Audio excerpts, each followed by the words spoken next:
इसमें हम आपको सूरदास के पद के विषय में बताते हैं। इसमें कुछ बच्चे ऐसे रह गए थे जिनको जो स्कूल नहीं आ पाए किसी कारणवश, वह पढ़ नहीं पाए, वो भी अच्छी तरह से इसको करेंगे, पढ़ेंगे और इस विषय को, इस बात को जानते हुए हम आपको फिर दोबारा इस को बता रहे हैं। तो सबसे पहले हम इस विषय में देखते हैं कि सूरदास जी जो हैं, इनका सूरदास जी का जीवन परिचय।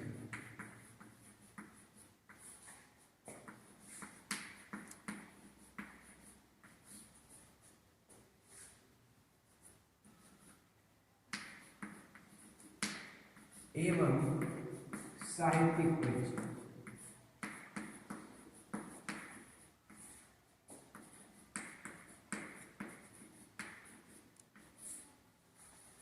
जीवन परिचय एवं साहित्यिक परिचय, ये पूरा हुआ।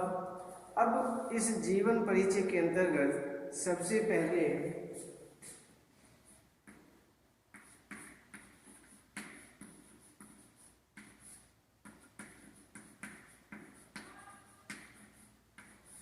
जीवन परिचय,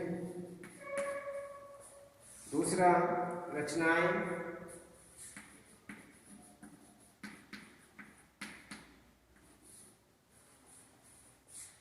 तीसरा काव्यगत विशेषताएं,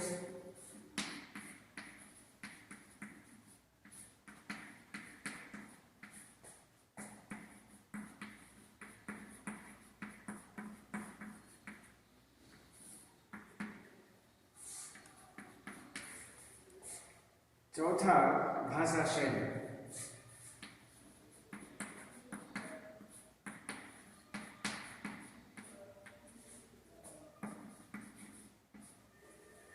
भाषा शैली। तो इसमें इसके बाद हम आपको बताएंगे एक पाठ सार के रूप में कि पाठ का सार क्या है। तो सबसे पहले हम ये देखते हैं कि सूरदास जी का जीवन परिचय जो है वो किस प्रकार से। जीवन परिचय के विषय में हम विचार करते हैं तो कवि जो हैं यहाँ पर विशेष रूप से कवि सूरदास जी हिंदी साहित्य के, अर्थात हिंदी साहित्य बहुत बड़ा है, इस पूरे साहित्य के अंतर्गत यहाँ पर पूरा साहित्य आकाश, जिसे साहित्य आकाश कहा जाता है, पूरा एक आकाश के अंतर्गत ये माना जाता है। बहुत बड़ा साहित्य है, आकाश है, आकाश के बराबर। जिस प्रकार सारा संसार में ये आकाश दिखाई देता है, उसी प्रकार से साहित्य का भी बहुत बड़ा विस्तार है। तो इसे कहते हैं कि सूरदास जी जो है वो हिंदी साहित्य के आकाश के अनुपम प्रदीप्त नक्षत्र माने जाते हैं। बहुत अच्छे दीप्तिमान नक्षत्र माने जाते हैं। वह विशेष रूप से हमारे सामने रहे। तो इसी प्रकार हम हर तरह से यह देखते हैं, तो हमें अच्छी तरह से इनको देखना है। तो सबसे पहले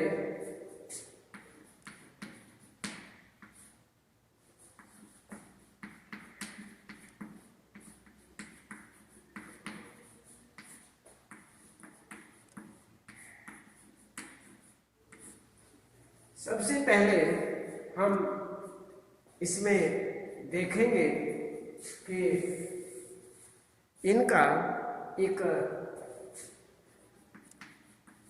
जीवन परिचय से संबंधित किस प्रकार से। तो यहाँ पर कहते हैं कि श्री कृष्ण के बाल्य जीवन का सजीव वर्णन करने वाले जो सूरदास जी हैं वो वात्सल्य सम्राट के नाम से प्रसिद्ध है। कि वात्सल्य सम्राट के नाम से प्रसिद्ध इस कवि का जो जन्म है वो सन 1478 में रुणकता, जिसे हम रेणुका भी कहते हैं, उस क्षेत्र में हुआ जो मथुरा के निकट है।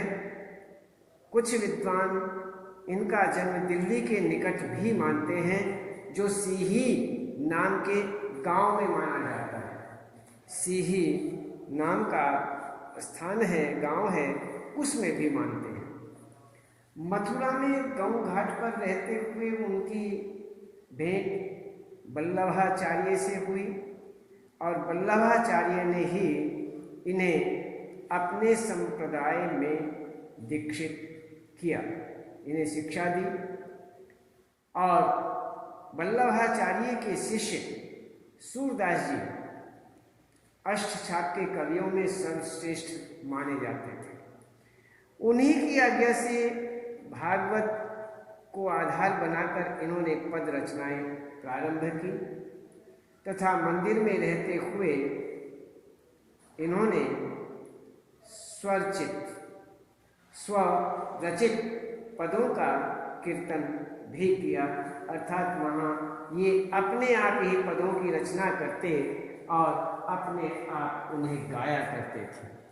इसी प्रकार से इन्होंने स्वरचित पदों की जो काव्यगत विशेषताएं इनकी मानी जाती हैं, इस प्रकार से रचनाएं इन्होंने की और उसे गाया भी। इस प्रकार से कहते हैं कि कुछ लोग इन्हें क्या कहते हैं, जन्मांध भी मानते हैं। कहते हैं ये जन्म से अंधे थे, परंतु बहुत से विद्वान इन्हें जन्मांध नहीं मानते हैं। अब कहते हैं, कुछ विद्वान कहते हैं कि जन्म से अंधे थे। देखो इन्होंने कितना अच्छा वर्णन किया है। कुछ लोग इन्हें जन्मांध नहीं मानते कि ये जन्म से अंधे नहीं थे। यदि ये जन्म से अंधे होते तो इस प्रकार का सूक्ष्म वर्णन किस प्रकार से कर देते। इतना सुंदर वर्णन, इतनी बारीकियों से जो इन्होंने वर्णन किया है वह किस प्रकार से करते। इसलिए जन्मांध नहीं थे। तो ये अलग अलग अपने अपने मत हैं, इनके अलग अलग मत हुए। तो उनका तर्क कि बाल्यकाल की अनुभूति किए बिना इन दृश्यों का इतना सजीव चित्रण मुश्किल माना जाता है जितना सजीव चित्रण इन्होंने किया। जीवन भर श्री कृष्ण संबंधी पदों का गायन करने वाले जो सूरदास हैं, उन्होंने 105 वर्ष का लंबा जीवन जिया। कृष्ण भक्ति शाखा का यह सर्वोत्कृष्ट नक्षत्र सन 1583 में अनंत आकाश में सदा के लिए विलीन हो गया, अर्थात इनका देहावसान हो गया। तो इस प्रकार से ऐसा इनका जीवन बताया जाता है। तो यहाँ पर अब हम इनकी कुछ रचनाओं के विषय में बात करते हैं। सूरदास जी ने श्री कृष्ण संबंधित 1.25 लाख पदों की रचनाएं की, जिनका आधार भागवत कथा थी। इन पदों में से लगभग 7,000 पद ही उपलब्ध हैं। वैसे देखा जाए 1.25 लाख पदों की रचना की, जिनमें से 7,000 ही पद उपलब्ध हैं, जिन्हें 3 प्रामाणिक ग्रंथों में संग्रह किया गया है। सूरसागर, साहित्य लहरी और सूरसारा वली। सूरसारा, तो इसी प्रकार से ये 3 जगह इनको संग्रहित किया। इन रचनाओं में सूरसागर सर्वाधिक प्रसिद्ध माना जाता है। इसमें श्री कृष्ण की लीलाओं का विशेष रूप से वर्णन किया गया है। कृष्ण लीला का यहाँ पर विशेष रूप से वर्णन है, इसलिए सूरसागर जो है वो श्रेष्ठ मानते हैं, सबसे अच्छा माना जाता है। इसी प्रकार इनकी ये रचनाएं हैं। तो इन रचनाओं के बाद में हम देखते हैं काव्यगत विशेषताएं। इनकी काव्य से संबंधित विशेषताएं किस प्रकार से हैं? तो काव्यगत विशेषताओं के विषय में विचार करते हैं तो सूर के काव्य में भक्ति की पराकाष्ठा देखने को मिलती है, किंतु सूरदास जी कृष्ण के प्रति सख्य भाव रखते थे। फिर भी इनके काव्य में वात्सल्य सुख की अनुभूति है। काव्य में श्रृंगार है और वियोग की पीड़ा भी है। तो श्रृंगार के वर्णन में सूरदास जी ने अन्य सभी कवियों को पीछे छोड़ दिया। कहते हैं इन्होंने श्रृंगार का जैसा वर्णन किया है ऐसा वर्णन किसी भी काव्य में किसी भी कवि ने नहीं किया है। तो इस प्रकार से ये श्रेष्ठ श्रृंगार रस के श्रेष्ठ कवि माने जाते हैं। इन्होंने पूर्ण रूप से यह वर्णन किया है। तो भाषा शैली सूरदास जी के काव्य की भाषा ब्रज भाषा मानी जाती है। इसमें सहजता है, सरलता है, इतनी सरलता है कि गायक इसे अपनी ही रचना मानकर इसकी मिठास में खो जाता है। ये देखता है कि यह रचना तो ऐसी लगती है जैसी मेरी अपनी रचना, और वह उस मिठास में लीन हो जाता है। काव्य में कहीं उलाहना है तो कहीं अपनत्व का भाव है। उपमा अलंकार की छटा ऐसी है कि उपमेय स्वयं उपमान बन जाता है। उपमेय सर्वोपरि दिखाई देता है। रूपक, उत्प्रेक्षा, अनुप्रास, वक्रोक्ति का सौंदर्य यहाँ विशेष रूप से दर्शनीय है। यहाँ पर विशेष रूप से उसका दर्शन होता है और इसमें ये एक बहुत बड़ी भाषा शैली की विशेषता बताई जाती है। तो इसमें भाषा शैली की ये एक बहुत बड़ी विशेषता है, इसलिए हमें इसे विशेष रूप से ध्यान रखना चाहिए। तो अब यहाँ पर हम देखते हैं एक, ये तो हुआ आपका यहाँ पर सूरदास जी का एक संक्षिप्त परिचय, साहित्यिक परिचय, जीवन परिचय, रचनाएं, काव्यगत विशेषताएं और भाषा शैली के अंतर्गत हमने आपको बताया। अब हम थोड़ा सा सूक्ष्म रूप से देखते हैं यहाँ पर पाठ का सार।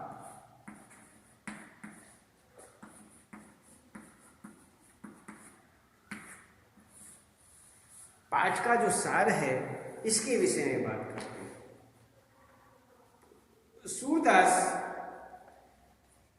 के काव्य सूरसागर में, संकलित भ्रमर गीत में गोपियों की विरह पीड़ा को चित्रित किया गया है।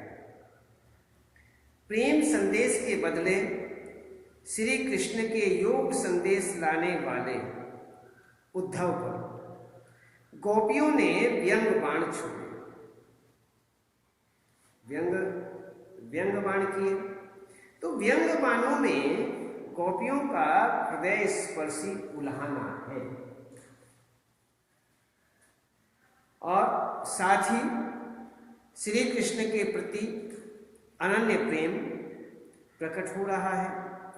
इस प्रकार इन पदों में श्री कृष्ण के प्रति अनन्य प्रेम और विरह पीड़ा का भी यहाँ पर विशेष रूप से चित्रण किया गया है। विरह पीड़ा जिस प्रकार से होती है, अनन्य प्रेम किस प्रकार का होता है, और श्रृंगार रस के अंतर्गत यहाँ पर विरह पीड़ा किस प्रकार से दुख देते हैं, इसका विशेष रूप से यहाँ पर चित्रण किया गया है।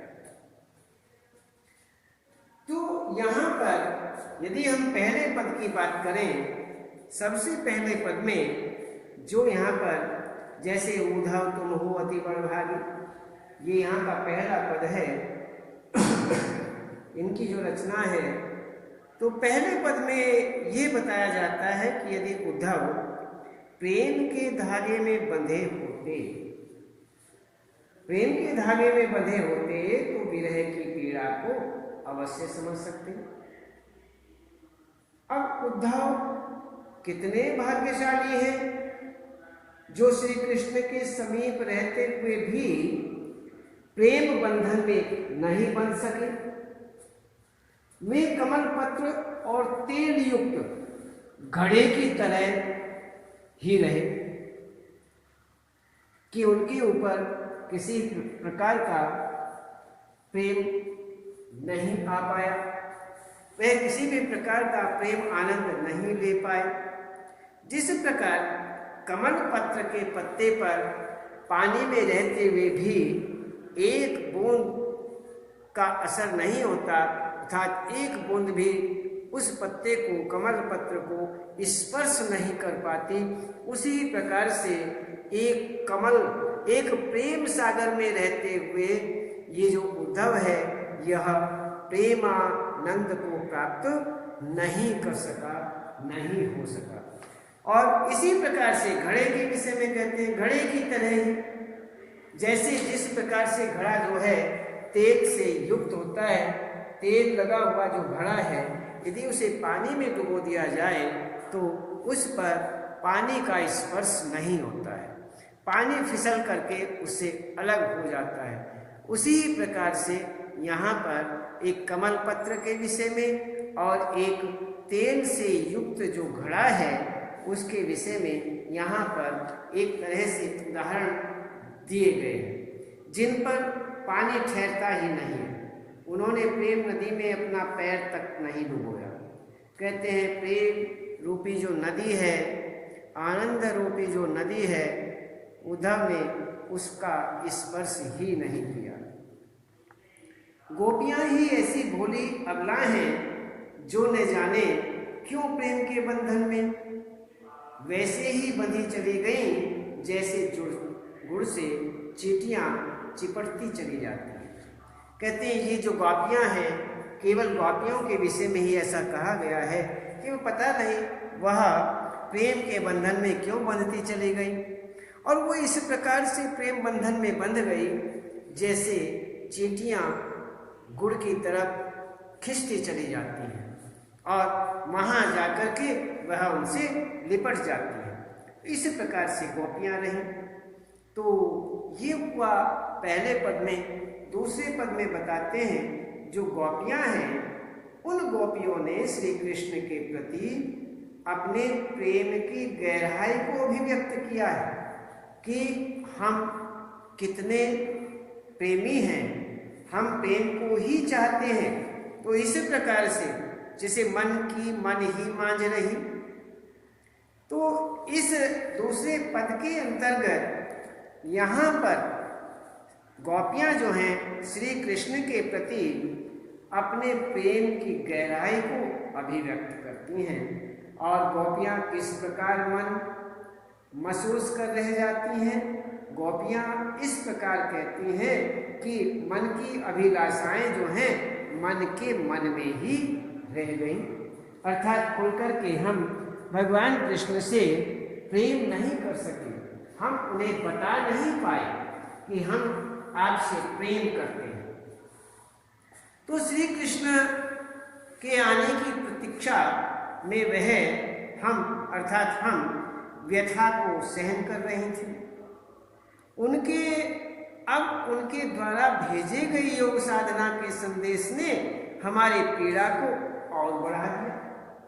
कहते हैं कि उनसे पीड़ाएं और अधिक बढ़ गई। अपने आप तो आए नहीं है, लेकिन यहाँ पर उन्होंने योग संदेश भेज दिया और योग संदेश भेज करके हमारी पीड़ाओं को और अधिक बढ़ा दिया। ऐसी दशा में कैसे धैर्य धारण किया जा सकता है? अर्थात ऐसी दशा में धैर्य धारण करना बड़ा ही असंभव है, अर्थात धैर्य धारण नहीं किया जा सकता। तो इस प्रकार ये दूसरे पद में बताया गया है। और एक तीसरा पद और है, इन्होंने 4 पद दिए हैं और तीसरा पद जो है उसमें हमारे हरिहारिल की लकड़ी कहते हैं। हरि एक हरियल सुख होता है, वह अपने पैर में एक लकड़ी को दबाए रखता है और वह जब से दबाता है, शुरू से दबाता है और अंत पर्यंत तक अर्थात मृत्यु पर्यंत तक उसे दबाए रखता है और जीवन उसका पूरा हो जाता है तो भी उसको नहीं छोड़ता। इस प्रकार से वह मरते दम तक उसको दबाए रखता है। तो उसी प्रकार से यहाँ गोपियाँ कहते हैं कि तीसरे पद के अंतर्गत गोपियों ने योग साधना के संदेश को एक कड़वी ककड़ी के समान बता दिया कि वह कड़वी ककड़ी के समान है। श्री कृष्ण के प्रति अपने एक निष्ठ प्रेम में दृढ़ विश्वास प्रकट किया है। गोपियां हारिल की लकड़ी की तरह श्री कृष्ण को छोड़ने में अपने विशेष रूप से इस बात का ध्यान नहीं दे रही है, तो हम ऐसा कहते हैं। तो इस प्रकार हम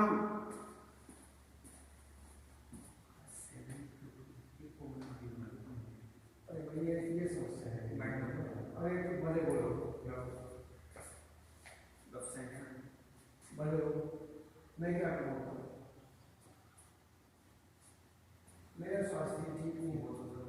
आप चाहे मैं बनाने लगा हूँ, मैं बना रहा हूँ नहीं, एक ही है ना, बनाने लगा। आप एक क्लास छोटी से क्योंकि आज मैडम की दूसरी साइड है रात के लिए कल का भाई मैडम मेरे से बात करके दूसरे कोई तो बात है सर, मैंने इस बात को बोला मैडम ने मुझे बोलते हैं कि सर को बोल दो आज 6 टाइम क्यों बोले